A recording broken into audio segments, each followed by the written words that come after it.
Hermanos míos, queridos hijos en Cristo, hoy quiero hablarles de algo que sé que muchos de ustedes están viviendo en este preciso momento. Sé que algunos de ustedes están ahí frente a esta pantalla con el alma rota, con el corazón destrozado, sintiendo que todo se ha derrumbado a su alrededor. Quizás perdiste tu trabajo y no sabes cómo vas a alimentar a tus hijos mañana. Quizás tu matrimonio está al borde del abismo y sientes que ya no hay nada que hacer. Quizás una enfermedad ha tocado a tu puerta y los médicos te han dicho palabras que jamás quisiste escuchar. O tal vez, hermano mío, hermana mía, has caído en un pecado tan grande, tan oscuro, que sientes que Dios mismo te ha abandonado, que ya no hay redención posible para ti. Sé que estás ahí, con lágrimas en los ojos, preguntándote si vale la pena seguir adelante, si Dios realmente existe, si todavía te ama después de todo lo que has hecho o lo que te ha pasado. Permíteme decirte algo con toda la autoridad que me da mi sacerdocio y con todo el amor que siento por ti en este momento, precisamente ahí, en ese lugar de absoluta desolación, en ese momento en que sientes que todo está perdido, es exactamente cuando Dios está a punto de comenzar su obra más grande en tu vida. Sí, has escuchado bien. Cuando tú ya no puedes más, cuando tus fuerzas se han agotado, cuando tu corazón está completamente quebrantado, cuando ya no tienes respuestas ni soluciones, cuando has tocado fondo de la manera más dolorosa, ahí es donde Dios dice, ahora es mi turno. Porque verás, hermano mío, mientras tú todavía confías en tus propias fuerzas, mientras todavía crees que puedes resolver las cosas por ti mismo, Dios espera. Él es un caballero, un padre respetuoso que no invade tu espacio hasta que tú lo invites, hasta que reconozcas que lo necesitas desesperadamente. He visto esto 1,000 veces en mi ministerio. He estado junto a personas que estaban literalmente en el fondo del abismo, gente que había perdido todo, su familia, su salud, su dignidad, su fe. Personas que me decían con voz quebrada, Padre, ya no hay nada que hacer, esto se acabó. Y justo ahí, en ese momento de aparente destrucción total, he sido testigo de los milagros más extraordinarios. He visto matrimonios resucitar cuando parecían completamente muertos. He visto enfermos recuperarse cuando los médicos ya habían firmado su sentencia. He visto adictos liberarse de cadenas que los ataban desde hacía décadas. He visto pecadores transformarse en santos, cobardes convertirse en valientes, desesperados encontrar una paz que sobrepasa todo entendimiento.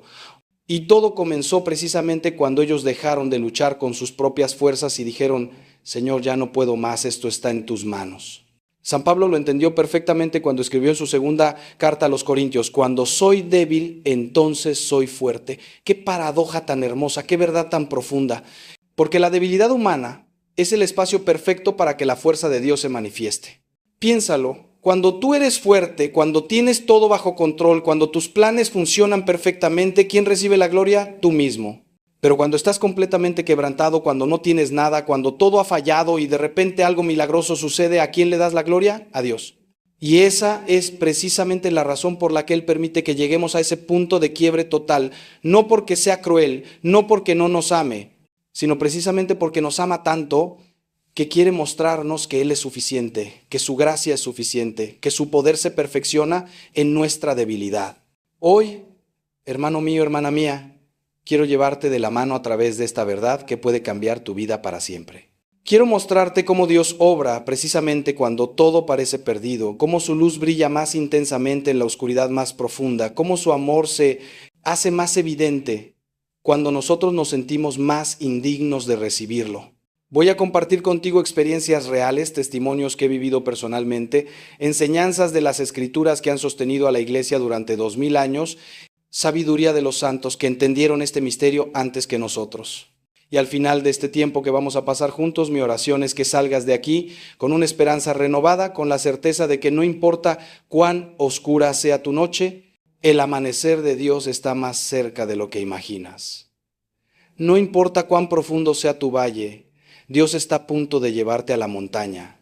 Quédate conmigo, porque lo que vas a escuchar puede ser exactamente lo que tu alma necesita en este momento. Déjame empezar contándote una historia que viví hace apenas unos meses. Llegó a mi parroquia un hombre de unos 50 años, con el rostro marcado por el sufrimiento y los ojos llenos de vergüenza. Se sentó frente a mí y durante varios minutos no pudo hablar, solo lloraba. Finalmente, con voz entrecortada, me dijo, Padre, lo he perdido todo. Mi esposa me dejó después de 25 años de matrimonio porque me descubrió una infidelidad. Mis hijos ya no me hablan, me ven con desprecio. Perdí mi empresa por malas decisiones y ahora estoy en la ruina. Tengo una depresión tan grande que hay días en que no quiero levantarme de la cama. Y lo peor de todo, Padre, lo peor de todo es que siento que Dios me ha castigado, que me ha dado la espalda, que ya no hay perdón para mí. Yo lo miré con profunda compasión y le dije algo que quizás lo sorprendió. Hermano mío, acabas de llegar al lugar exacto donde Dios puede comenzar a obrar. Verás, ese hombre había pasado años construyendo su vida sobre arenas movedizas. El éxito profesional, el dinero, el reconocimiento social, incluso su matrimonio, todo se había convertido en ídolos que él adoraba más que a Dios. Vivía en la ilusión del control, en la mentira de la autosuficiencia. Y Dios, en su infinita misericordia, permitió que todo ese castillo de naipes se derrumbara, no para destruirlo, sino para salvarlo. Porque mientras él confiaba en sus propias fuerzas, en su inteligencia, en su capacidad de manipular las circunstancias, estaba construyendo sobre arena. Y cuando vinieron las tormentas de la vida, todo se vino abajo. Pero ahí, precisamente ahí, en medio de los escombros de su vida anterior, Dios podía finalmente empezar a construir algo sólido, algo eterno, algo real. Durante los siguientes meses trabajé con este hombre. Le enseñé a reconocer sus pecados, no para machacarlo con culpa, sino para liberarlo de ella a través del sacramento de la confesión. Le enseñé que Dios no lo había castigado, sino que había permitido que las consecuencias naturales de sus decisiones lo llevaran al fondo, porque solo ahí podía encontrar la verdadera libertad. Le mostré en las Escrituras cómo los grandes santos, los grandes héroes de la fe, todos pasaron por su propio calvario, su propia noche oscura, su propio desierto. Abraham tuvo que estar dispuesto a sacrificar a su hijo. Moisés tuvo que huir al desierto durante 40 años. David cayó en adulterio y asesinato. Pedro negó a Cristo 3 veces. Pablo persiguió a los cristianos. Y sin embargo, precisamente en esos momentos de quiebre total, Dios los levantó y los usó para cambiar la historia. Le expliqué algo fundamental. Dios no desperdicia nuestro dolor. Cada lágrima que derramamos, cada noche que pasamos en vela, cada momento de angustia, todo eso Dios lo está usando para labrarnos, para moldearnos, para transformarnos en la persona que Él siempre soñó que fuéramos. El problema es que nosotros queremos un Dios que nos quite el dolor inmediatamente, que nos dé soluciones rápidas, que nos devuelva nuestra zona de confort. Pero Dios es un Padre sabio, no un genio de la lámpara. Él sabe que el verdadero crecimiento, la verdadera transformación, la verdadera santidad, solo se forjan en el fuego de la prueba. Como el oro que necesita pasar por el crisol para purificarse de todas sus impurezas, así nosotros necesitamos pasar por el crisol del sufrimiento para que todo lo superfluo, todo lo falso, todo lo que no es de Dios sea quemado y eliminado. Hoy ese hombre es un testimonio viviente del poder transformador de Dios. Su vida no se arregló de la noche a la mañana, no volvió con su esposa, no recuperó su empresa, pero encontró algo infinitamente más valioso. Encontró a Dios de verdad, no al Dios de su imaginación o conveniencia, sino al Dios verdadero. Encontró paz en medio de la tormenta, encontró propósito en medio del dolor, encontró esperanza en medio de la oscuridad. Hoy sirve en nuestra parroquia ayudando a otros hombres que están pasando por situaciones similares. Y su testimonio ha tocado cientos de vidas. Y todo comenzó exactamente cuando él sintió que todo estaba perdido. ¿No es eso hermoso? ¿No es eso precisamente lo que Dios hace una y otra vez en la historia de la salvación y en nuestras vidas personales? Ahora quiero que viajemos juntos a las páginas de las Sagradas Escrituras, porque ahí encontramos el patrón divino repetido una y otra vez. Dios obra precisamente cuando todo parece perdido. Pensemos en Abraham, el padre de nuestra fe. Dios le promete una descendencia tan numerosa como las estrellas del cielo, pero pasan los años y él y Sara no tienen hijos. No solo eso, sino que llegan a una edad donde tener hijos es biológicamente imposible. Sara tiene 90 años, Abraham tiene 100. Están más allá de toda esperanza humana, más allá de toda posibilidad natural.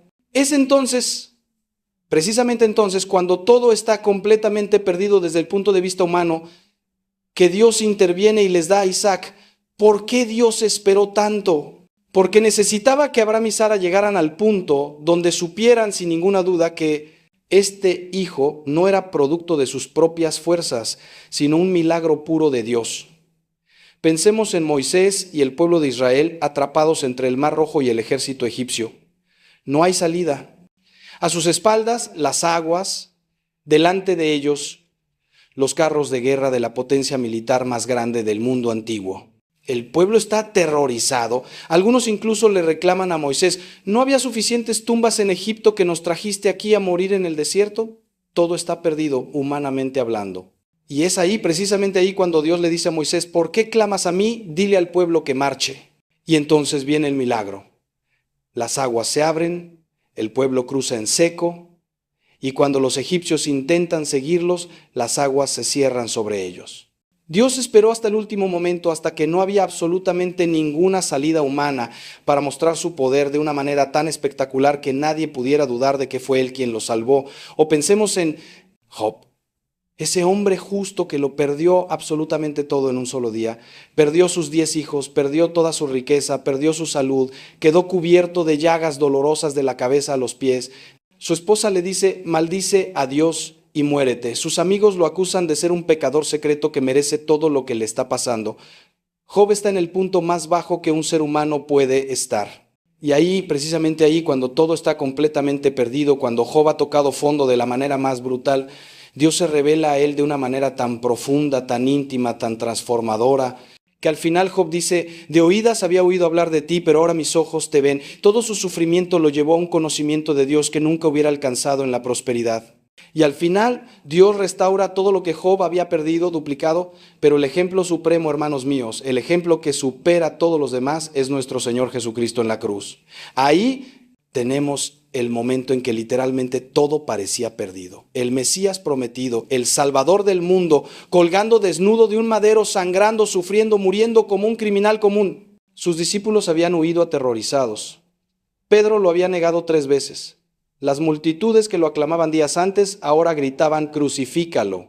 Su madre estaba al pie de la cruz destrozada, viendo morir a su hijo de la manera más horrible.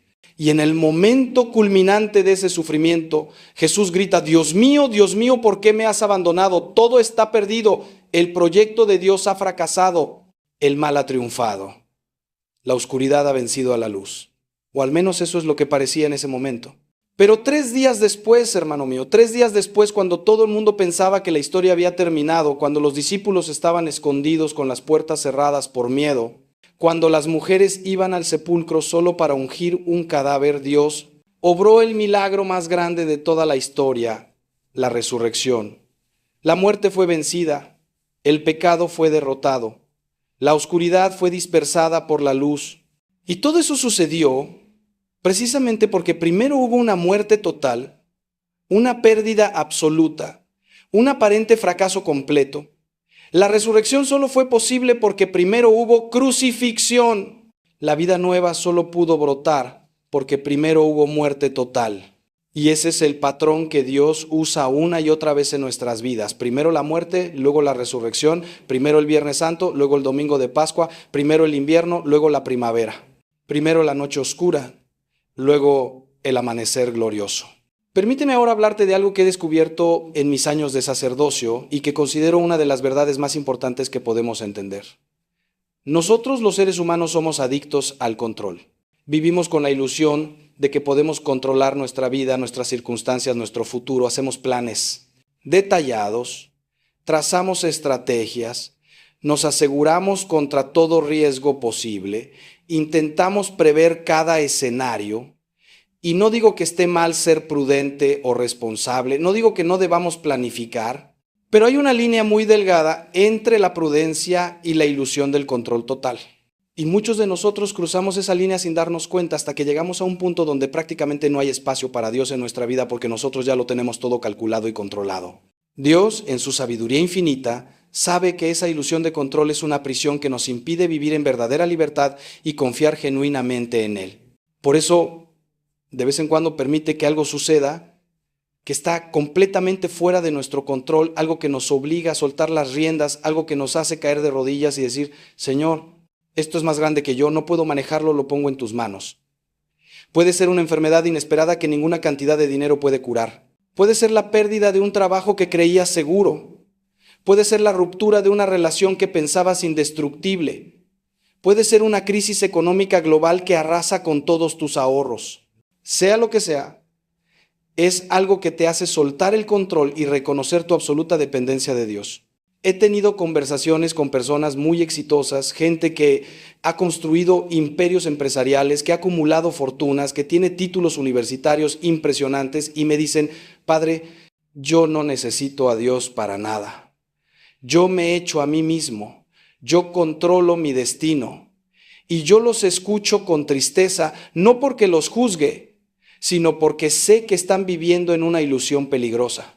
Porque tarde o temprano la vida les va a enseñar lo que no quieren aprender por voluntad propia, que no controlamos nada, que somos frágiles, que somos mortales, que somos dependientes. Un infarto, un accidente, una crisis, una traición, algo va a venir que va a derrumbar toda esa fachada de autosuficiencia. Y ahí tienen dos opciones. O se hunden en la desesperación total o finalmente se abren a Dios y descubren lo que es vivir en verdadera libertad. Santa Teresa de Ávila, esa gran mística y doctora de la iglesia, decía algo maravilloso: la humildad es andar en verdad. Y la verdad es que somos criaturas, no creadores. Somos dependientes, no autosuficientes. Somos amados, no merecedores. Cuando vivimos en esa verdad, cuando aceptamos nuestra fragilidad, nuestra dependencia, nuestra necesidad de Dios, entonces paradójicamente encontramos una libertad y una paz que el mundo no puede dar. Pero llegar a esa verdad requiere casi siempre pasar por una experiencia de quiebre, de pérdida, de toque de fondo, donde todas nuestras ilusiones de control se desmoronan y nos quedamos desnudos, vulnerables, necesitados. Y ahí, precisamente ahí es donde Dios nos estaba esperando todo el tiempo. Déjame decirte algo más: cuando soltamos el control y lo ponemos todo en las manos de Dios, no significa que nos volvamos pasivos, que dejemos de hacer nuestra parte, que nos sentemos a esperar que Dios haga todo por arte de magia. No, soltar el control significa hacer todo lo que esté en nuestras manos, usar todos los talentos y recursos que Dios nos ha dado, trabajar con diligencia y responsabilidad, pero al mismo tiempo confiar los resultados a Dios. Aceptar que Él tiene planes que nosotros no entendemos, reconocer que Él ve lo que nosotros no vemos. Es como un niño que está aprendiendo a andar en bicicleta. El padre lo sostiene al principio, pero llega un momento en que tiene que soltar para que el niño aprenda a mantener el equilibrio por sí mismo. Pero el padre no se va lejos. Está ahí cerca, listo para sostenerlo si se cae. Así es Dios con nosotros. Nos da libertad y responsabilidad, pero nunca nos abandona. Siempre está ahí, listo para sostenernos cuando caemos. Ahora déjame hablarte de un concepto que está en el corazón mismo del Evangelio, pero que muchas veces malinterpretamos: el concepto de la cruz. Jesús dijo claramente: si alguno quiere venir en pos de mí, niéguese a sí mismo, tome su cruz cada día y sígame. No dijo si las cosas se ponen difíciles. No dijo ocasionalmente, dijo cada día. La cruz no es algo opcional en la vida cristiana, no es un accidente desafortunado, no es un castigo de Dios. La cruz es el camino necesario hacia la resurrección. Es el peaje que hay que pagar para entrar en la vida verdadera. Es la puerta estrecha que conduce a la vida eterna. Y sin embargo vivimos en una cultura que nos dice exactamente lo contrario, que nos promete felicidad sin esfuerzo, éxito sin sacrificio, placer sin consecuencias. La cruz toma muchas formas en nuestra vida. Puede ser una enfermedad crónica que tenemos que llevar día tras día. Puede ser un matrimonio difícil donde tenemos que morir a nuestro egoísmo constantemente para amar de verdad. Puede ser un trabajo ingrato que nos cuesta, pero ¿qué necesitamos para mantener a nuestra familia? Puede ser cuidar a un padre anciano con demencia que ya no nos reconoce. Puede ser la lucha diaria contra una adicción que queremos vencer. Puede ser la soledad de quien quisiera estar casado pero no encuentra pareja. Puede ser la esterilidad de quien desea hijos y no puede tenerlos. Cada uno de nosotros tiene su cruz y esa cruz es única, personal, intransferible. Nadie más puede llevar tu cruz por ti, ni siquiera Dios, aunque Él la lleve contigo si se lo permites. Pero aquí está el misterio glorioso. La cruz, ese instrumento de tortura y muerte, Dios la ha transformado en instrumento de redención y vida. Lo que el mundo ve como fracaso, Dios lo usa para la victoria. Lo que el mundo ve como debilidad, Dios lo transforma en fuerza. Lo que el mundo ve como pérdida, Dios lo convierte en ganancia eterna. San Pablo lo entendió perfectamente cuando escribió: lejos de mí gloriarme si no es en la cruz de nuestro Señor. Jesucristo, por quien el mundo está crucificado, para mí y yo para el mundo. Pablo había descubierto que la cruz no era su enemiga, sino su amiga. No era su destrucción, sino su salvación. No era el fin, sino el comienzo de algo nuevo y maravilloso. Cuando aceptamos nuestra cruz, cuando dejamos de huir de ella, de rebelarnos contra ella, de maldecir por ella, y en cambio la abrazamos, la ofrecemos a Dios, la unimos a la cruz de Cristo, algo milagroso sucede. Esa cruz comienza a transformarnos. El sufrimiento que nos podría amargar nos hace más compasivos. La pérdida que nos podría endurecer nos hace más sensibles. La enfermedad que nos podría llenar de autocompasión nos enseña a valorar cada momento. La traición que nos podría volver cínicos nos ayuda a perdonar de verdad. La muerte de un ser querido que nos podría sumir en la desesperación nos hace valorar la vida eterna. Todo depende de cómo llevamos nuestra cruz, si la arrastramos con amargura o la llevamos con gracia, si la vemos como maldición o como bendición disfrazada. Y aquí está la promesa de Jesús, una promesa que nunca falla. Después de la cruz viene la resurrección, después del Viernes Santo viene el domingo de Pascua, después del invierno viene la primavera, después de la noche viene el amanecer. Dios nunca nos deja en la cruz para siempre.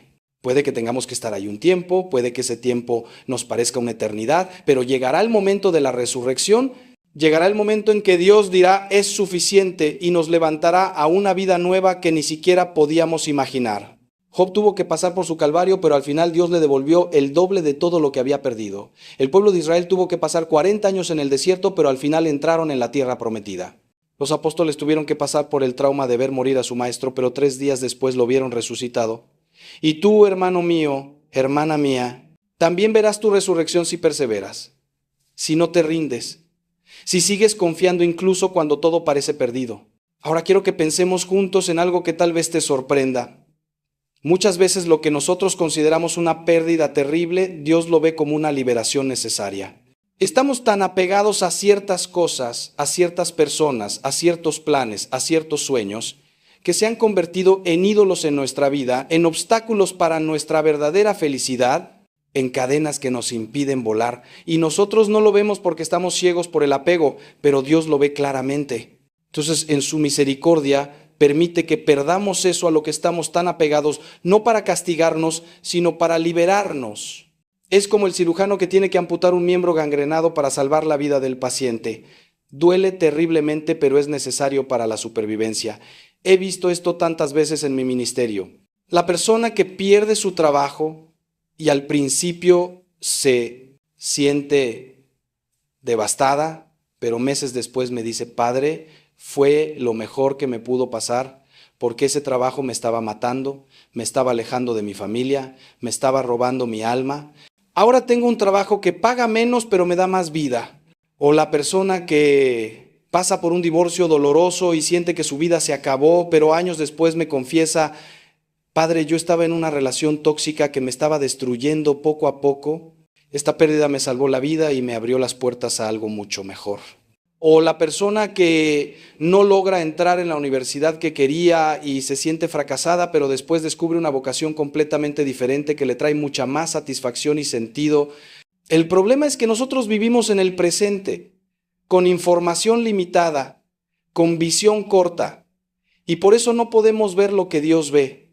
Es como mirar una alfombra persa desde abajo. Todo lo que ves son hilos enredados, nudos, caos sin ningún sentido. Pero si la miras desde arriba, descubres un diseño hermoso, un patrón perfecto, una obra de arte. Así es nuestra vida vista desde la perspectiva de Dios. Él ve el diseño completo, Él ve cómo cada pérdida, cada dolor, cada fracaso se entreteje para crear algo hermoso, algo que tiene sentido eterno. Nosotros solo vemos los hilos enredados y el caos del momento presente, pero Dios ve la obra de arte completa.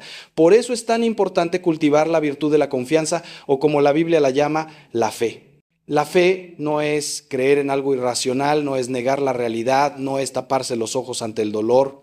La fe es confiar en que Dios ve lo que yo no veo, sabe lo que yo no sé y está obrando incluso cuando yo no lo percibo. Es como un niño pequeño que va al médico para que le pongan una vacuna. El niño no entiende por qué su mamá permite que un extraño lo pinche con una aguja y le cause dolor. Desde la perspectiva limitada del niño es pura crueldad, pero la mamá sabe que ese dolor momentáneo va a prevenir enfermedades mucho peores en el futuro.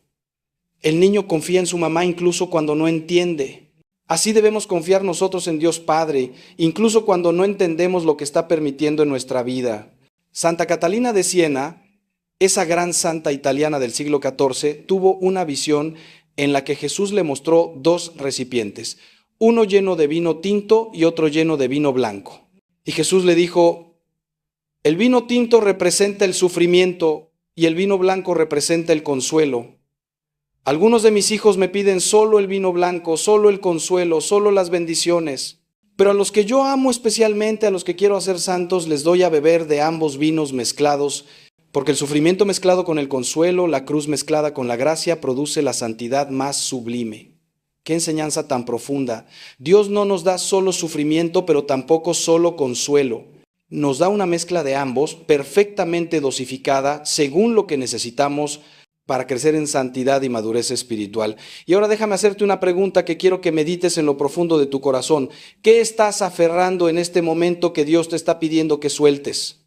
¿Qué es eso a lo que te estás agarrando con tanta fuerza que tus nudillos están blancos, pero que Dios necesita que dejes ir para poder darte algo mejor? Puede ser un sueño que ya no es para ti, un plan que Dios no ha bendecido, una relación que se ha vuelto tóxica, un trabajo que te está consumiendo, una adicción que te está esclavizando, un resentimiento que te está envenenando, un orgullo que te está aislando. Cada uno de nosotros tiene algo y en lo profundo de nuestro corazón lo sabemos.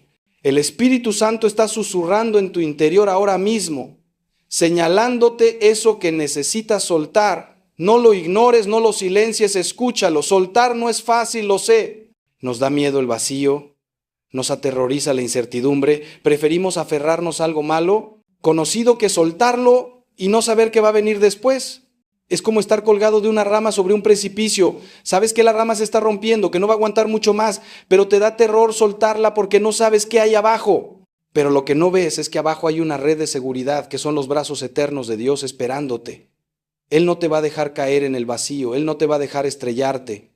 Pero necesitas tener el valor de soltar la rama para experimentar que Él te sostiene. Recuerdo a una mujer que vino a verme hace unos años. Había estado en una relación de pareja durante 15 años con un hombre que la maltrataba emocionalmente, que la manipulaba, que la hacía sentir que no valía nada, pero ella no lo dejaba porque le daba terror quedarse sola. Le daba miedo no encontrar a nadie más, pensaba que era mejor estar mal acompañada que sola. Un día, después de muchas conversaciones, finalmente reunió el valor para terminar esa relación y me dijo que ese día sintió como si se hubiera lanzado a un abismo sin red. Los primeros meses fueron terribles, soledad, dudas, miedo, tentación de volver. Pero ella perseveró, confió en Dios, trabajó en sí misma, sanó sus heridas y 2 años después conoció a un hombre maravilloso que la trata con respeto, con amor verdadero, con dignidad.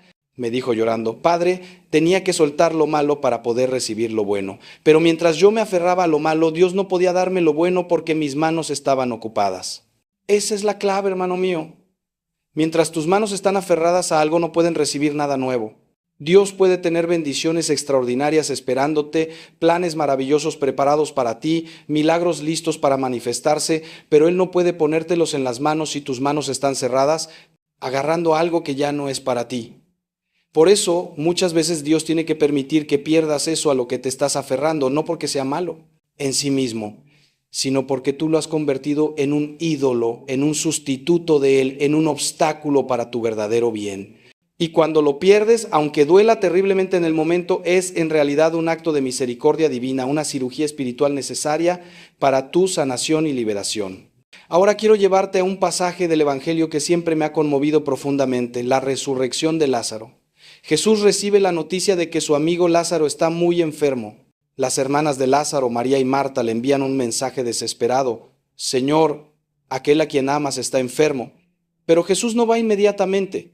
Se queda 2 días más donde estaba. Y mientras tanto Lázaro muere. Cuando Jesús finalmente llega, Lázaro lleva 4 días muerto. En la cultura judía se creía que el alma permanecía cerca del cuerpo durante 3 días con la esperanza de volver, pero al 4.º día la descomposición era evidente y ya no había ninguna esperanza de retorno. Marta sale a encontrar a Jesús y le dice con un tono de reproche y dolor: Señor, si hubieras estado aquí, mi hermano no habría muerto. Es decir, llegaste tarde, Jesús, te necesitábamos y no estuviste, ahora ya no hay nada que hacer. Y nosotros muchas veces sentimos lo mismo, ¿verdad? Señor, te pedí que me ayudaras con mi matrimonio antes de que se rompiera, pero no lo hiciste y ahora es tarde. Señor, te pedí que me sanaras antes de que la enfermedad avanzara tanto, pero no lo hiciste y ahora los médicos dicen que no hay nada que hacer. Señor, te pedí que intervinieras en la vida de mi hijo antes de que cayera en las drogas, pero no lo hiciste y ahora está en la cárcel. Sentimos que Dios llegó tarde, que se tomó su tiempo mientras nuestra situación empeoraba, que ahora todo está perdido. Pero escuchen lo que Jesús le responde a Marta: tu hermano resucitará. Y Marta, con su comprensión limitada, le dice: sí, ya lo sé, resucitará en la resurrección del último día. Es decir, está pensando en un futuro lejano, en algo teológico, abstracto. Pero Jesús le dice algo revolucionario: yo soy la resurrección y la vida. El que cree en mí, aunque muera, vivirá.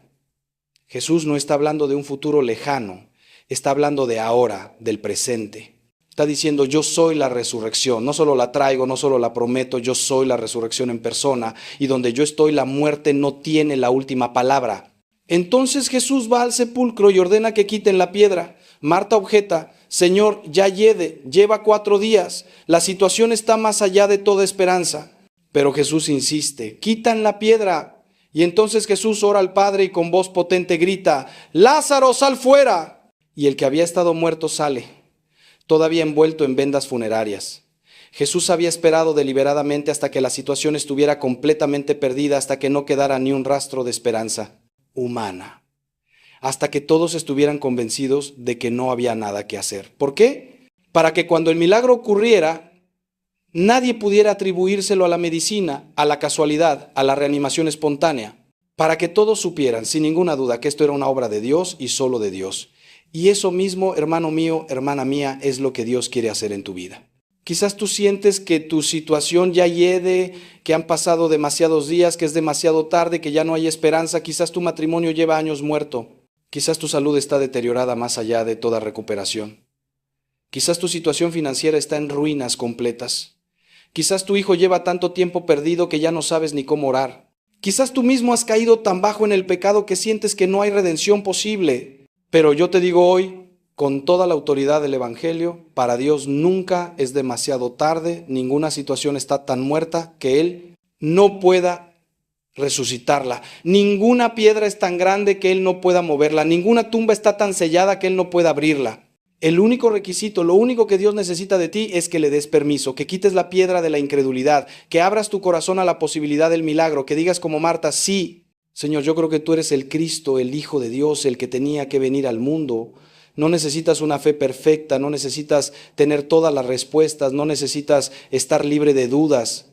Solo necesitas un pequeño acto de fe, un pequeño sí a Dios, una pequeña apertura a su poder, y Él hará el resto. Él gritará en tu tumba: sal fuera.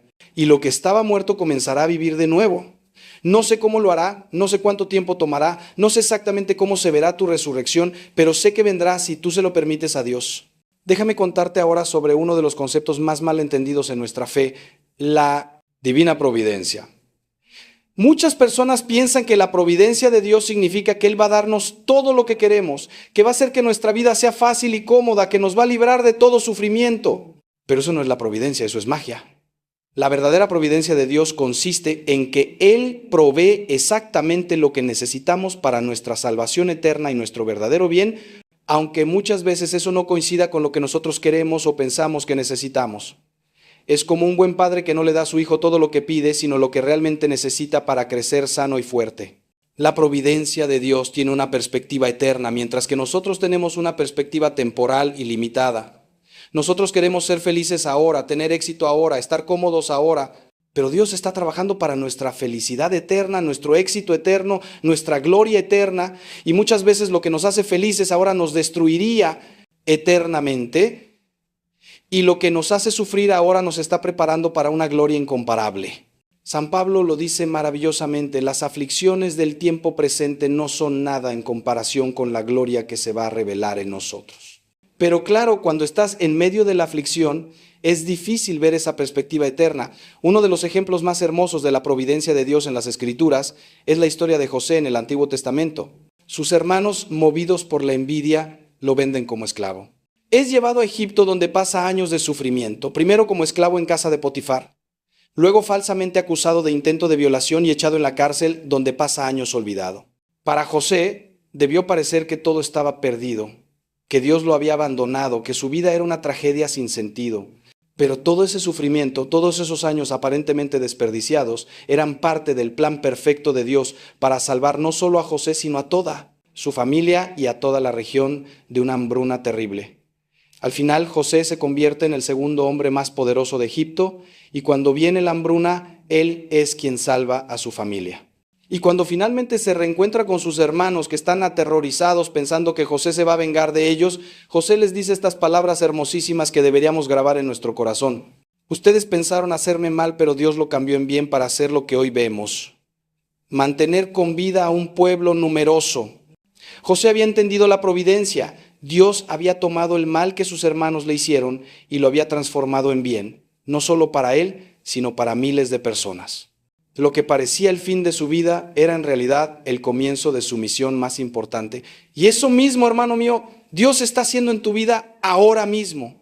Ese dolor que estás pasando, esa pérdida que estás sufriendo, ese fracaso que te está destrozando, Dios lo está usando, lo está transformando, lo está incorporando en su plan perfecto para tu vida y para las vidas de muchas otras personas. Puede que no lo veas ahora, puede que pasen años antes de que lo entiendas, pero llegará el día en que mirarás hacia atrás y dirás, como José, eso que me parecía el peor momento de mi vida era en realidad Dios preparándome para algo mucho más grande. Tú pensabas que te estabas cayendo, pero en realidad Dios te estaba posicionando. Tú pensabas que te estaban destruyendo, pero en realidad Dios te estaba transformando. La clave para vivir confiados en la providencia es entender que Dios no desperdicia nada en nuestra vida. Cada experiencia, cada dolor, cada lágrima, cada momento de soledad, cada fracaso, cada pérdida, todo está siendo usado por Dios para labrarnos, para moldearnos, para prepararnos. Nada es en vano, nada es casual, nada es sin sentido, aunque a nosotros nos pueda parecer así en el momento. Como dice la Escritura, sabemos que Dios hace que todas las cosas cooperen para el bien de los que le aman, de los que han sido llamados según su propósito. Nota que no dice que todas las cosas son buenas, sino que todas las cosas cooperan para el bien. Puede haber cosas malas, dolorosas, injustas, pero Dios las toma y las hace cooperar para producir algo bueno. Hermanos míos, ahora quiero hablarles de algo que he visto una y otra vez en mi ministerio y que considero uno de los mayores obstáculos para que Dios pueda obrar en nuestra vida: el orgullo. El orgullo es esa tendencia profundamente arraigada en nuestra naturaleza caída que nos hace creer que no necesitamos a nadie, que podemos solos, que pedir ayuda es señal de debilidad. El orgullo nos hace levantar muros alrededor de nuestro corazón y decir, yo puedo con esto, no necesito a Dios, no necesito a nadie. Y mientras vivimos en esa fortaleza de autosuficiencia, Dios espera afuera, respetuosamente, esperando que le abramos la puerta. La Biblia dice claramente, Dios resiste a los soberbios y da gracia a los humildes. Es decir, mientras tú estés en tu orgullo pensando que puedes resolver todo por ti mismo, Dios se va a mantener a distancia. No porque sea caprichoso o vengativo, sino porque el orgullo es incompatible con la gracia. La gracia, por definición, es un regalo inmerecido, algo que recibimos gratuitamente. Pero si yo estoy convencido de que lo merezco, de que lo he ganado, de que es fruto de mi esfuerzo, entonces no estoy recibiendo gracia, estoy reclamando mi derecho. Y Dios no entra en esa dinámica. Él espera pacientemente a que yo baje de mi pedestal, reconozca mi necesidad, extienda mis manos vacías y diga, Señor, necesito tu ayuda. Por eso, muchas veces Dios permite que toquemos fondo, que lleguemos al final de nuestras fuerzas, que se agoten todos nuestros recursos, que fallen todos nuestros planes, no para humillarnos en el sentido de avergonzarnos o machacarnos, sino para llevarnos a la humildad genuina, que es simplemente reconocer la verdad, que somos criaturas dependientes, que necesitamos a Dios, que sin Él no podemos hacer nada de valor eterno. Jesús lo dijo claramente, separados de mí no pueden hacer nada. No dijo sin mí les costará más, no dijo sin mí tendrán dificultades, dijo no pueden hacer nada. Y hasta que no lleguemos a experimentar esa verdad en carne propia, seguiremos intentando vivir separados de Él. He conocido a muchas personas que se resisten fieramente a tocar fondo porque lo ven como un fracaso, como algo vergonzoso, como algo que hay que evitar a toda costa. Y así pasan años y años en una meseta espiritual sin crecer, sin profundizar, sin experimentar el poder transformador de Dios, simplemente porque no están dispuestos a reconocer que necesitan ayuda. Es como un alcohólico que se niega a admitir que tiene un problema. Mientras no toque fondo, mientras no llegue a ese momento de verdad donde reconoce su impotencia ante el alcohol, no puede comenzar su recuperación. Lo mismo pasa espiritualmente. Mientras yo me crea autosuficiente, mientras piense que tengo el control, mientras confíe en mis propias fuerzas, no puedo experimentar el poder de Dios. Recuerdo a un hombre muy exitoso que vino a verme hace unos años, era empresario, había construido un negocio próspero, tenía todo lo que el mundo considera éxito, pero vino porque, según sus palabras, sentía un vacío inexplicable en su interior. Me dijo: Padre, tengo todo lo que siempre quise, pero no soy feliz. Hay algo que me falta, pero no sé qué es.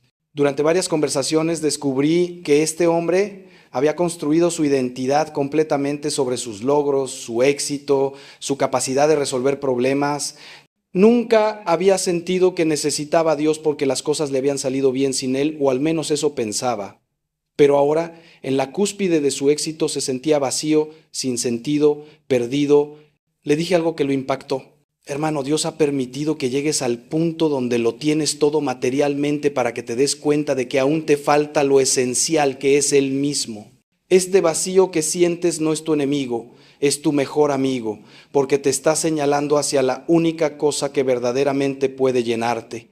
Ese hombre, gracias a Dios, fue humilde. No se ofendió, no se defendió, no se fue. En cambio, lloró. Por primera vez en su vida de adulto, lloró. Y en ese llanto, toda su fachada de autosuficiencia se derrumbó. Me dijo: tiene razón, padre. He vivido toda mi vida pensando que yo era el arquitecto de mi éxito, el capitán de mi destino. Pero ahora me doy cuenta de que he construido un castillo en la arena, hermoso por fuera pero vacío por dentro. Necesito a Dios, no puedo seguir así. Y ahí, en ese momento de humildad genuina, de reconocimiento sincero de su necesidad, Dios pudo comenzar a obrar en su vida de una manera transformadora. Hoy, varios años después, ese hombre sigue siendo exitoso en los negocios, pero su identidad ya no está en sus logros, sino en ser un hijo amado de Dios. Y eso lo ha llenado de una paz y una alegría que todo su éxito previo nunca le dio. Ahora déjame hablarte de algo que está íntimamente relacionado con esto: el misterio del desierto. En la Biblia, el desierto es un tema recurrente y muy significativo. Es el lugar donde Dios lleva a su pueblo para hablarle al corazón, para purificarlo, para prepararlo. Moisés pasó 40 años en el desierto antes de que Dios lo llamara para liberar a Israel. El pueblo de Israel pasó 40 años en el desierto antes de entrar en la tierra prometida. Elías huyó al desierto cuando Jezabel lo perseguía y ahí Dios se le reveló. Juan el Bautista vivió en el desierto preparándose para su misión. Y Jesús mismo fue llevado por el Espíritu al desierto durante 40 días antes de comenzar su ministerio público. El desierto es un lugar de despojo, de soledad, de silencio, de carencia. No hay distracciones, no hay comodidades, no hay nada que te sostenga excepto Dios. Por eso el desierto es tan importante espiritualmente. Te obliga a confrontar tu verdadera condición, tu dependencia radical de Dios, tu necesidad de Él. En el desierto no puedes pretender, no puedes aparentar, no puedes esconderte detrás de tus logros o posesiones. Estás desnudo ante Dios y ante ti mismo. Y aunque el desierto es un lugar duro, incómodo, doloroso, es también un lugar de encuentro profundo con Dios, de transformación radical, de preparación para algo grande. Muchos de ustedes están en el desierto ahora mismo. Puede que lo sientas como un lugar de abandono, como si Dios te hubiera dejado solo en medio de la nada. Pero te aseguro, hermano mío, que el desierto no es abandono, es preparación. El desierto no es castigo, es entrenamiento. El desierto no es el fin, es el puente entre lo que eras y lo que vas a ser. Moisés necesitaba esos 40 años en el desierto para dejar de ser el príncipe arrogante de Egipto y convertirse en el líder humilde que podría guiar a un pueblo entero. Israel necesitaba esos 40 años para dejar de ser esclavos mentalmente y convertirse en un pueblo libre capaz de conquistar la tierra prometida. Jesús necesitaba esos 40 días para ser probado en su humanidad antes de enfrentar su misión. ¿Y tú? ¿Qué necesitas aprender en tu desierto? ¿Qué está Dios intentando enseñarte en esta temporada árida de tu vida? Porque te puedo asegurar que no estás ahí por casualidad, no estás ahí porque Dios se olvidó de ti. Estás ahí porque Dios está preparándote para algo, está trabajando en ti algo que no podría trabajar en la comodidad, está forjando en ti un carácter que solo se forja en el fuego de la prueba. El desierto es donde aprendes a depender completamente de Dios, donde tu fe se purifica de todo lo superficial, donde descubres quién eres realmente más allá de tus roles y máscaras sociales. Santa Teresa de Ávila decía que Dios permite que pasemos por aridez espiritual, periodos donde no sentimos nada, donde la oración parece inútil, donde Dios parece ausente, y ella explicaba que estos periodos son en realidad de un valor incalculable, porque en ellos aprendemos a amar a Dios no por lo que nos da, sino por quién es Él. Cuando todo es fácil, cuando sentimos consuelos espirituales, cuando las cosas van bien, es fácil seguir a Dios. Pero cuando todo es árido, cuando no sentimos nada, cuando todo es duro, y aún así seguimos confiando, seguimos orando, seguimos amando, ahí es donde nuestro amor por Dios se purifica y se hace verdadero. Es en el desierto donde tu fe deja de ser emocional y se hace sólida, donde tu confianza deja de depender de las circunstancias y se ancla en el carácter inmutable de Dios. Por eso, hermano mío, si estás en el desierto hoy, no te desesperes, no interpretes el desierto como abandono, interpreta el desierto como lo que realmente es. El aula de Dios donde te está enseñando las lecciones más importantes de tu vida. Aprende de Moisés, de Israel, de Elías, de Juan, de Jesús. Todos pasaron por el desierto antes de su misión más importante. El desierto es temporal, pero las lecciones que aprendes en él son eternas. Y cuando Dios finalmente te saque del desierto, no saldrás como el mismo que entró. Saldrás transformado, fortalecido, purificado, preparado para lo que Dios tiene reservado para ti. No desperdicies tu desierto resistiéndote a Él, quejándote de Él, maldiciendo por Él. Aprovecha tu desierto aprendiendo de Él, creciendo en Él, permitiendo que Dios haga en ti lo que solo puede hacer en ese lugar árido. Ahora quiero compartir contigo algo que me ha ayudado enormemente en mi propia vida y en mi ministerio, entender la diferencia entre el tiempo de Dios y nuestro tiempo. Nosotros vivimos con un sentido de urgencia, queremos respuestas ahora, soluciones inmediatas, milagros instantáneos. Vivimos en la cultura del microondas, de la gratificación inmediata, de la impaciencia crónica. Y llevamos esa mentalidad a nuestra relación con Dios, esperando que Él opere según nuestro cronograma, que responda a nuestras oraciones en el tiempo que nosotros consideramos razonable. Y cuando Él no lo hace, nos frustramos, nos decepcionamos, incluso nos enojamos con Él. Pero Dios no opera en nuestro tiempo, opera en su propio tiempo, que la Biblia llama kairos, el tiempo perfecto, el momento oportuno. Dios ve toda la línea del tiempo de principio a fin, Él ve todas las variables que nosotros no vemos, Él conoce todos los factores que están en juego y en su sabiduría infinita Él espera el momento perfecto para actuar, no un momento antes, no un momento después. Abraham esperó 25 años desde que Dios le prometió un hijo hasta que Isaac nació. José pasó 13 años desde que tuvo sus sueños hasta que se cumplieron. Moisés pasó 40 años en el desierto. David fue ungido rey, pero pasó años huyendo de Saúl antes de ascender al trono. El pueblo de Israel pasó 400 años en Egipto. Jesús esperó 30 años antes de comenzar su ministerio público. ¿Por qué Dios espera? ¿Por qué no actúa inmediatamente? Porque la espera es parte del proceso de maduración. La espera nos enseña paciencia, perseverancia, confianza. La espera purifica nuestras motivaciones, refina nuestros deseos, profundiza nuestra fe. La espera nos obliga a soltar el control y confiar en que Dios sabe lo que hace. Y muchas veces Dios está esperando no porque le falte poder o voluntad para actuar, sino porque todavía no estamos listos para recibir lo que Él quiere darnos. Si Dios te diera ahora lo que le has pedido, quizás te destruiría porque todavía no tienes la madurez, la sabiduría, el carácter necesario para manejarlo bien. Entonces Dios, en su misericordia, espera hasta que estés listo. He visto esto tantas veces. La mujer que ora desesperadamente por encontrar esposo y Dios parece no responder, pero en realidad Dios está trabajando en ella primero, sanando sus heridas, madurándola emocionalmente, preparándola para una relación sana. Y cuando finalmente conoce al hombre correcto, ella misma reconoce si hubiera conocido a este hombre hace 5 años, hubiera arruinado la relación porque yo no estaba lista. Necesitaba este tiempo de espera para convertirme en la persona que podía tener una relación madura.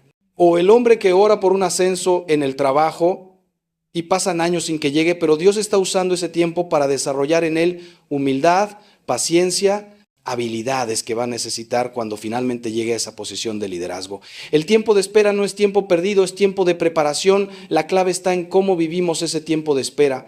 Podemos vivirlo con amargura, quejándonos constantemente, sintiendo que Dios nos ha olvidado, lo cual hace que el tiempo de espera sea puro sufrimiento estéril.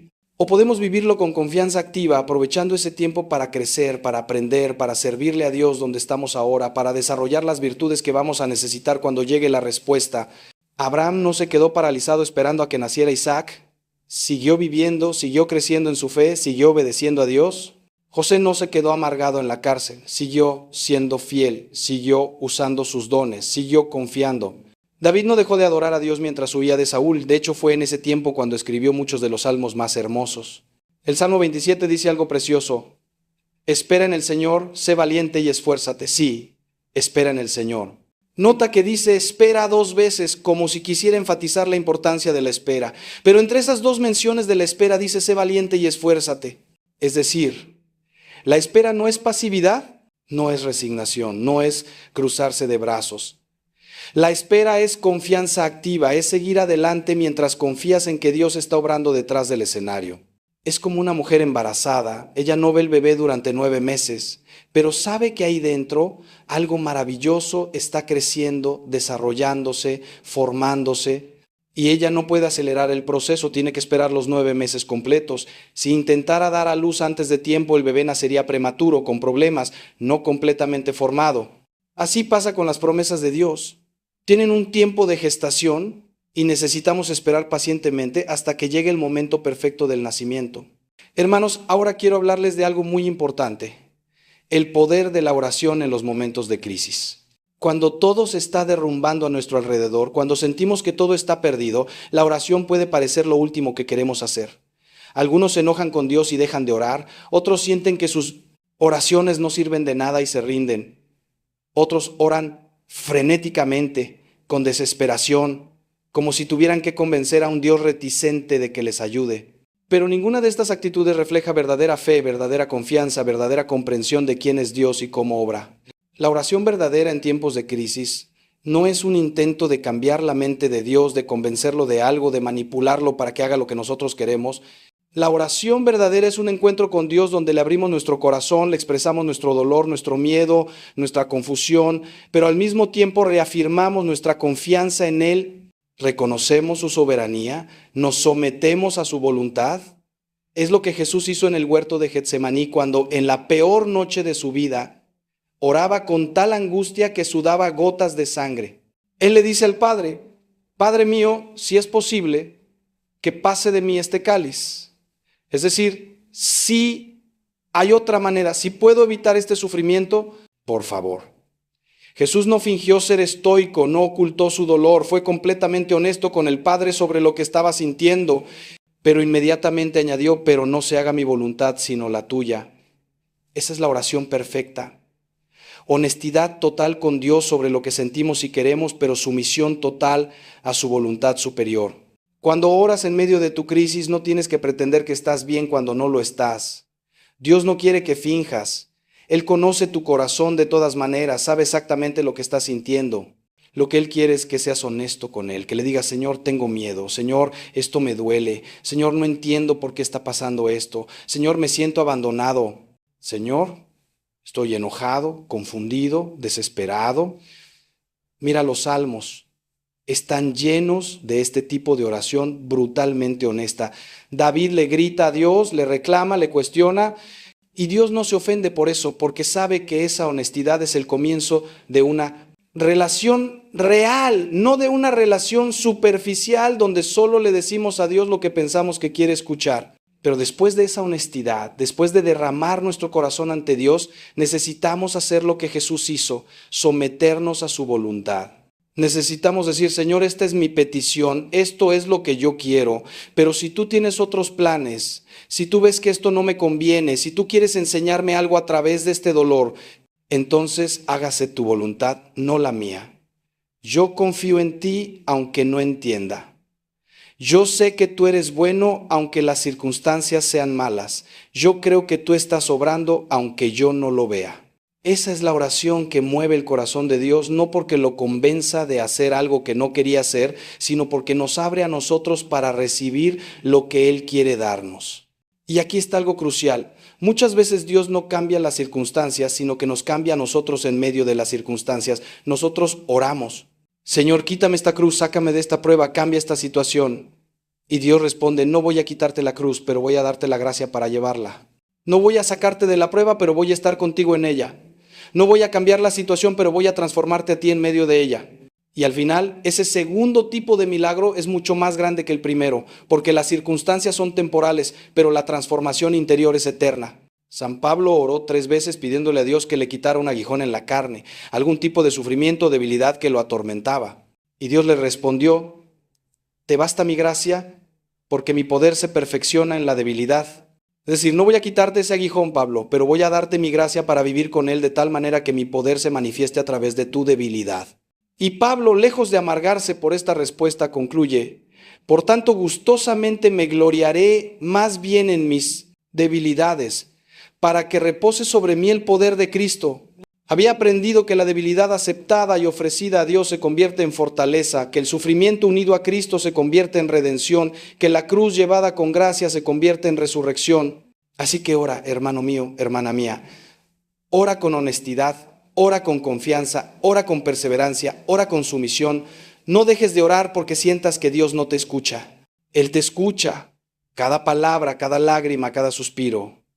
Pero Él responde en su tiempo y a su manera, que es siempre superior a la nuestra. Y mientras espera su respuesta, sigue orando, porque la oración en sí misma ya es una gracia, ya es un encuentro con Dios, ya es una transformación. Cada vez que oras, te estás abriendo al poder transformador del Espíritu Santo. Cada vez que oras, estás permitiendo que Dios trabaje en tu corazón. Cada vez que oras, estás ejercitando tu fe, fortaleciendo tu confianza, profundizando tu relación con tu Padre Celestial. Déjame ahora contarte sobre algo que es absolutamente esencial cuando estamos pasando por momentos de desolación total. La importancia de no tomar decisiones importantes cuando estamos en el valle. San Ignacio de Loyola, el fundador de los jesuitas y uno de los grandes maestros de la vida espiritual, enseñaba algo que él llamaba las reglas de discernimiento. Una de las reglas fundamentales es esta: nunca cambies en tiempo de desolación las decisiones que tomaste en tiempo de consolación. Es decir, cuando estás en tu peor momento, cuando todo parece negro, cuando tu fe está siendo atacada, cuando sientes que Dios te ha abandonado, ese no es el momento de tomar decisiones importantes sobre tu vida, tu vocación, tus compromisos. ¿Por qué? Porque cuando estamos en desolación, nuestra perspectiva está distorsionada, nuestra visión está nublada, nuestro juicio está afectado por el dolor, el miedo, la desesperación. Es como intentar conducir en medio de una tormenta terrible con cero visibilidad. No es el momento de tomar decisiones sobre hacia dónde ir. Es el momento de detenerte y esperar a que pase la tormenta y puedas ver claramente de nuevo. He visto a tantas personas destruir cosas buenas en sus vidas porque tomaron decisiones precipitadas en medio de una crisis. Abandonaron un matrimonio que podía salvarse. Renunciaron a una vocación que era genuina. Cortaron relaciones que eran valiosas, todo porque en ese momento de desolación sentían que ya no había esperanza. Cuando estés en el valle, en la noche oscura, en el desierto árido, mantente firme en los compromisos que hiciste cuando estabas en la luz, cuando veías claro, cuando tu fe era fuerte. No renuncies a tu matrimonio porque ahora sientes que ya no amas a tu esposa. Ese sentimiento pasará si perseveras. No abandones tu vocación porque ahora sientes que te equivocaste. Esa duda pasará si permaneces fiel. No dejes la iglesia porque ahora sientes que Dios no existe. Esa oscuridad pasará si sigues creyendo. Los sentimientos cambian constantemente. Las circunstancias son temporales, pero los compromisos tomados ante Dios y en oración profunda tienen una solidez que trasciende los altibajos emocionales. Recuerdo a una mujer que vino a verme en medio de una profunda depresión. Me dijo que quería divorciarse de su esposo porque ya no sentía nada por él, que su matrimonio estaba muerto, que no tenía sentido seguir. Le pregunté cuánto tiempo llevaba en esta depresión y me dijo que unos 6 meses. Le pregunté cómo era su matrimonio antes de la depresión y me dijo que era bueno, que se querían, que eran felices. Entonces le dije, hermana mía, tú no quieres divorciarte de tu esposo, tú estás deprimida y la depresión te está diciendo que todo está perdido, que nada tiene sentido, que no hay amor. Pero eso es la depresión hablando, no la realidad. No tomes una decisión permanente basada en un sentimiento temporal. Le pedí que esperara, que primero tratara su depresión, que le diera tiempo. Ella aceptó, comenzó terapia y tratamiento, y después de unos meses la depresión se levantó. Vino a verme llorando de gratitud. Padre, gracias por detenerme. Si hubiera seguido adelante con el divorcio, hubiera destruido algo hermoso. Mi matrimonio está bien, yo era la que estaba mal. Ahora que estoy mejor, vuelvo a ver lo bendecida que soy con mi esposo. Esa es la sabiduría de San Ignacio. Cuando estés en la tormenta, mantén el curso, no cambies de dirección. Espera a que pase la tormenta, espera a que vuelva la luz, espera a que tu perspectiva se clarifique. Entonces, cuando estés de nuevo en paz, en claridad, en consolación, ahí sí puedes revisar tus decisiones, evaluar tu vida, hacer cambios si es necesario, pero no en medio del caos, no en medio de la desolación, no cuando el enemigo de tu alma está susurrándote mentiras y tratando de hacerte destruir lo que Dios ha construido en tu vida. La perseverancia en medio de la oscuridad no es terquedad, es fe. La fidelidad en medio de la sequedad no es ingenuidad, es madurez espiritual. El mantenerse firme cuando todo en ti quiere renunciar no es debilidad, es la fortaleza más grande. Ahora, hermanos míos, quiero compartirles algo que considero revolucionario cuando lo entendemos de verdad. El concepto del ya pero todavía no del reino de Dios. Jesús vino hace 2000 años y proclamó: el reino de Dios ha llegado, inauguró ese reino con su encarnación, vida, muerte y resurrección. En ese sentido, el reino ya está aquí, ya es una realidad, ya podemos experimentar su poder, su paz, su amor, pero al mismo tiempo el reino no ha llegado en su plenitud todavía. Todavía hay dolor, enfermedad, injusticia, muerte. Todavía vivimos en un mundo caído, en una creación que gime esperando su redención completa. Vivimos en esta tensión del ya pero todavía no, del ahora pero no completamente, todavía. Y esta tensión es crucial para entender cómo obra Dios en nuestra vida. Algunas personas tienen una teología del ya completamente, como si todo el poder del reino estuviera disponible ahora mismo para solucionar todos nuestros problemas. Estas personas piensan que si tienes suficiente fe, nunca deberías estar enfermo, nunca deberías ser pobre, nunca deberías sufrir. Y cuando sufren, se sienten culpables, piensan que les falta fe, que algo anda mal en su vida espiritual. Pero esta teología es falsa y peligrosa, porque niega la realidad del mundo caído en que vivimos y pone cargas imposibles sobre las personas. Por otro lado, hay personas con una teología del todavía no completamente, que postergan todo para el cielo futuro y no esperan nada de Dios en el presente. Estas personas dicen, bueno, sufriremos aquí en la tierra, pero en el cielo todo será perfecto.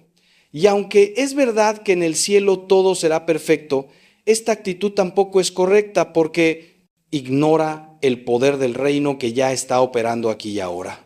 Jesús sanaba enfermos, liberaba oprimidos, resucitaba muertos, perdonaba pecados, transformaba vidas, todo aquí en la tierra, no en algún futuro celestial lejano. El poder del reino ya está disponible, Dios ya está obrando, los milagros ya suceden, las transformaciones ya ocurren, la verdad está en el equilibrio. Sí, Dios puede hacer milagros ahora, sí, su poder está disponible. Sí, podemos experimentar su reino aquí y ahora, pero no todo será perfecto hasta que Cristo vuelva y establezca su reino en plenitud. Entonces, ¿qué hacemos con eso? Vivimos con esperanza, pero también con realismo. Pedimos los milagros, creemos en su poder, esperamos su intervención, pero al mismo tiempo aceptamos que vivimos en un mundo caído donde todavía hay dolor, donde no todos los enfermos son sanados, donde no todas las situaciones imposibles son resueltas milagrosamente, donde todavía experimentamos sufrimiento y muerte. Esto nos libera de dos errores peligrosos. Por un lado, nos libera del cinismo que no espera nada de Dios, que dice, ¿para qué orar si Dios no responde? Por otro lado, nos libera de la falsa expectativa que dice, si Dios no hace un milagro ahora, entonces no me ama o mi fe es insuficiente. Podemos orar con fe genuina, pidiendo el milagro, esperando la intervención divina, creyendo que Dios puede cambiar cualquier situación, pero al mismo tiempo, si el milagro no viene, si la situación no cambia, no nos sumimos en la desesperación o la culpa, porque sabemos que vivimos en el ya, pero todavía no, y que algunas cosas no serán completamente restauradas hasta el reino futuro.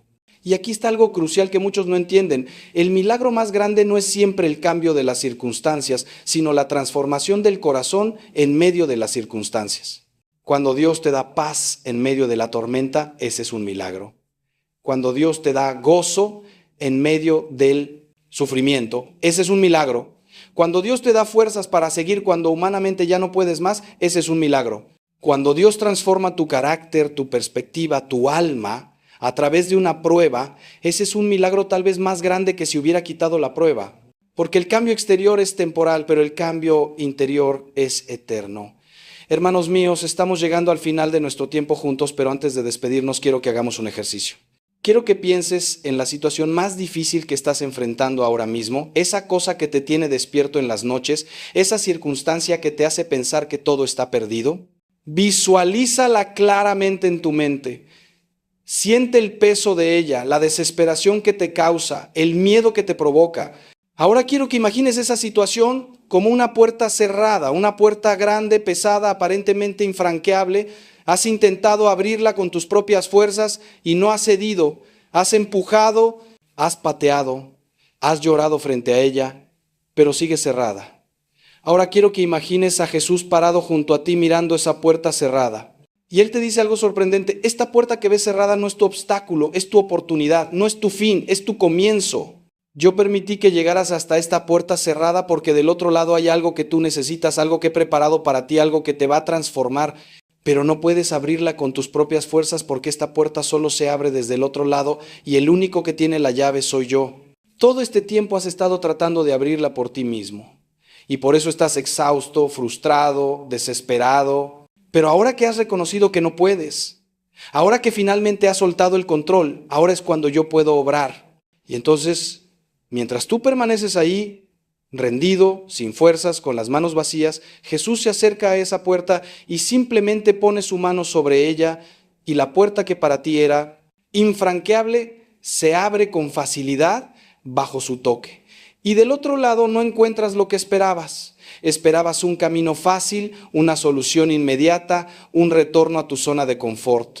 Pero en cambio encuentras un camino diferente, tal vez más estrecho, tal vez con más curvas, pero iluminado con una luz que no viste antes. Encuentras propósito donde antes solo había confusión. Encuentras paz donde antes solo había ansiedad. Encuentras una versión de ti mismo más fuerte, más madura, más santa, más parecida a Cristo. Esta es la obra que Dios hace cuando todo está perdido. No necesariamente nos devuelve lo que perdimos, pero nos da algo mejor. No necesariamente arregla la situación como nosotros queríamos, pero nos transforma de maneras que nunca imaginamos. No necesariamente nos quita la cruz, pero nos da la gracia para llevarla y convertirla en bendición. Y años después, cuando mires hacia atrás, verás claramente lo que hoy no puedes ver, que ese momento en que todo parecía perdido, era en realidad el momento en que todo comenzó a encontrarse, que esa noche oscura era el preludio del amanecer más hermoso, que esa muerte era necesaria para la resurrección que vendría. No sé qué estás enfrentando hoy, no sé qué dolor te está quebrando, qué pérdida te está devastando, qué miedo te está paralizando, qué pecado te está esclavizando, pero sé esto con absoluta certeza: Dios no ha terminado contigo, tu historia no ha acabado. Este capítulo doloroso que estás viviendo no es el final del libro, es solo la transición hacia algo nuevo que Dios está escribiendo. Y un día, cuando estés del otro lado de esta prueba, vas a poder testificar como tantos otros han testificado. Fue en mi peor momento cuando experimenté a Dios de la manera más profunda. Fue cuando todo estaba perdido que Dios comenzó su obra más grande en mí. Fue en mi valle más profundo donde encontré al pastor más cercano. Fue en mi noche más oscura donde vi la luz más brillante. Así que te animo, hermano mío, hermana mía, no te rindas, no en tu matrimonio, no en tu salud, no en tu situación económica, no en tu relación con tus hijos, no en tu fe, no en tu vida. Dios está obrando incluso cuando no lo ves, especialmente cuando no lo ves. Está tejiendo algo hermoso con los hilos rotos de tu vida. Está componiendo una sinfonía con las notas discordantes de tu dolor. Está pintando una obra maestra con los colores oscuros de tu sufrimiento. Confía en el artista aunque no entiendas el arte. Confía en el compositor aunque no comprendas la melodía. Confía en el tejedor aunque no veas el patrón. Y recuerda siempre estas palabras de San Pablo que he citado antes, pero que quiero que graben profundamente en tu corazón. Sabemos que Dios hace que todas las cosas cooperen para el bien de los que le aman, de los que han sido llamados según su propósito. No dice que todas las cosas son buenas, dice que cooperan para el bien. ¿Esa enfermedad no es buena, pero Dios la está usando para bien? ¿Esa pérdida no es buena, pero Dios la está transformando en bien? ¿Ese fracaso no es bueno, pero Dios lo está redimiendo para bien? Esa traición no es buena, pero Dios la está incorporando en su plan de bien para tu vida. Nada se desperdicia en las manos del Dios Redentor. Él es especialista en tomar ruinas y construir palacios, en tomar muerte y producir vida, en tomar oscuridad y crear luz, en tomar desesperación y generar esperanza. Así que camina con tu cabeza en alto, no porque tu situación sea fácil, sino porque tu Dios es grande, no porque tengas todas las respuestas, sino porque conoces al que tiene todas las respuestas. No porque veas el camino completo, sino porque confías en el que te guía paso a paso. No porque no tengas miedo, sino porque sabes que Él está contigo incluso en el miedo. No porque no duela, sino porque sabes que Él está transformando ese dolor en algo precioso. No porque todo tenga sentido ahora, sino porque confías en que un día, cuando estés en su presencia, todo será claro y verás cómo cada pieza, incluso las más dolorosas, tenían su lugar en el diseño perfecto de su amor. Queridos hermanos, queridas hermanas, ha sido un honor compartir este tiempo con ustedes. Oro para que estas palabras no sean solo palabras que escucharon y olvidaron, sino semillas que han caído en tierra fértil y que van a dar fruto en su vida. Oro para que cuando mañana amanezca y tengas que enfrentar nuevamente tu situación difícil, recuerdes que Dios está obrando precisamente en ese lugar donde todo parece perdido. Oro para que encuentres fuerzas en Él para seguir un día más, un paso más, una hora más. Y oro para que llegue el día, y llegará, en que puedas mirar hacia atrás y ver con claridad la mano amorosa de Dios guiándote incluso en los momentos más oscuros. Si este mensaje ha tocado tu corazón de alguna manera, si has sentido que Dios te ha hablado a través de estas palabras, te pido que lo compartas con alguien que también lo necesite. Todos conocemos a alguien que está pasando por un momento difícil, alguien que siente que todo está perdido, alguien que necesita escuchar que Dios no ha terminado con su historia. Sé tú ese instrumento de esperanza en la vida de esa persona. Y te invito también a que te suscribas a este canal donde continuamente compartimos mensajes que pueden fortalecer tu fe y tu vida espiritual. No camines solo en esta jornada. Camina con una comunidad de hermanos que están buscando a Dios, que están luchando con las mismas preguntas, que están experimentando las mismas luchas. Y ahora, antes de despedirnos, quiero hacer una oración por ti. Voy a orar por todos los que están escuchando estas palabras, sin importar dónde estés, qué hora sea, cuál sea tu situación. Padre Celestial, vengo ante tu presencia en este momento trayendo a cada uno de mis hermanos y hermanas que han escuchado estas palabras. Tú conoces cada situación, cada dolor, cada lágrima, cada miedo. Tú conoces las batallas secretas que nadie más ve, las heridas profundas que nadie más sabe.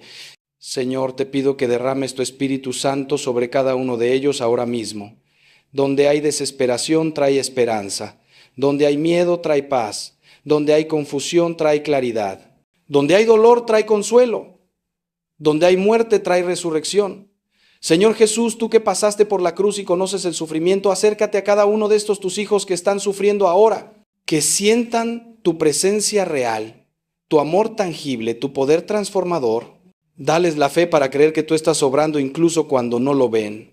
La esperanza para seguir adelante incluso cuando todo parece perdido. El amor para perdonar incluso cuando han sido heridos.